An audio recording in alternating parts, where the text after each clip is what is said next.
அனைவருக்கும் வணக்கம். ரொம்ப சுவையான கீ ரைஸ் செய்வது எப்படி பார்க்கலாம் வாங்க. இந்த கீ ரைஸ் செய்கிறதுக்கு ரொம்ப ஈஸி தான், சாப்பிட்றதுக்கு ரொம்ப சுவையாக இருக்கும். இப்போ எப்படி செய்கிறதுன்னு பார்க்கலாம்.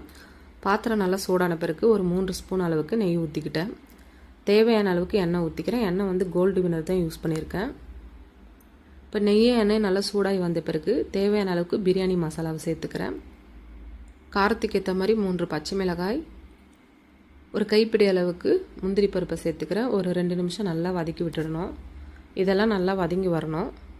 இப்போ வதங்கி வந்த பிறகு இப்போ வெங்காயத்தை எடுத்து சேர்த்துக்கிறேன். வெங்காயம் வந்து நான் 4 கட் பண்ணி எடுத்துக்கிட்டேன். 3 ஸ்பூன் அளவுக்கு இஞ்சி பூண்டு விழுது சேர்த்துட்டு ஒரு 2 நிமிஷம் நல்லா வதக்கி விட்டுடணும்.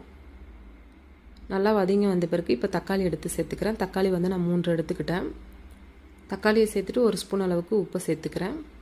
ஒரு 2 நிமிஷம் நல்லா வதக்கி விட்டுட்ட பிறகு இப்போ ஒரு கைப்பிடி அளவுக்கு கொத்தமல்லி, ஒரு கைப்பிடி அளவுக்கு புதினாவை சேர்த்துட்டு ஒரு 5 நிமிஷம் நல்லா வதக்கி விடணும். வெங்காயம், தக்காளி, கொத்தமல்லி, புதினா, இஞ்சி பூண்டுலாம் நல்லா வதங்கி வரணும்.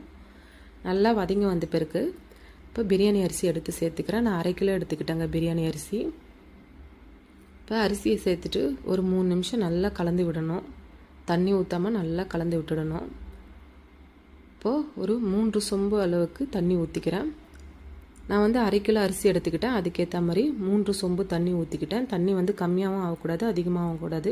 கரெக்டான பதத்துக்கு ஊற்றிடணும். அப்போ தான் நல்லா வெந்து வரும் அரிசி, இல்லைனா குழஞ்சிரும். இப்போ தண்ணி ஊற்றிட்டு நல்லா கலந்து விட்டுட்டு ஒரு 1/4 ஹவருக்கு மூடி போட்டு வச்சிடுறேன். நல்லா கொதித்து நல்லா வெந்து வரணும். இப்போ கரெக்டான பதத்தில் நல்லா அரிசி வெந்து வந்துருச்சு. சூப்பரான சுவையான கீ ரைஸ் ரெடி ஆயிடுச்சுங்க. சுட சுட நெய் சோறு ரெடி ஆகிடுச்சு. நீங்களும் ட்ரை பண்ணி பாருங்கள்.